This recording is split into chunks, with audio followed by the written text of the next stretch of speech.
आता बघ hello guys, तर इकडे बघ.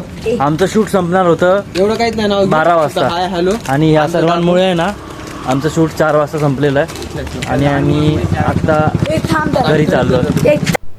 Hello guys, welcome to my channel. मी ओंकार. नेहमीप्रमाणे आजसुद्धा निघालो आहे शूटिंगला आणि लेट ट्रेनचा टाईम बघून आपलं डोकं तर सटकतंच, पण आज माझ्या पायाखालची जमीनसुद्धा सरकलेली.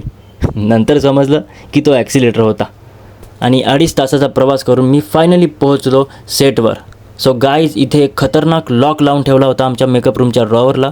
नंतर मित्राला बोललो, दया ये टाचणीवाला लॉक तोड दो. आणि आमच्या गावभरच्या गप्पा संपवून फायनली आम्ही तयार झालो आमच्या सीनसाठी. सो गाईज, तुम्ही बघू शकता कोंबडी आणि कोंबडीचं पिल्लूसुद्धा आलेलं आहे शूटिंगला आणि इकडे शूटिंगची तयारी चालू आहे. आता थोड्या वेळात शूट चालू होईल. शूटिंगला सोबत मित्र असतात तेव्हा वेळ कसा निघून जातो हे समजतसुद्धा नाही. आजसुद्धा तसंच झालं आणि बघता बघता 4 वाजता आमचा पॅकअप झाला. आता मी घरी जाणार आहे, घरच्यांच्या 4 शिव्या खाणार आहे आणि नंतरच झोपणार आहे. सो गाईज, बाय बाय, भेटू पुढच्या ब्लॉगमध्ये.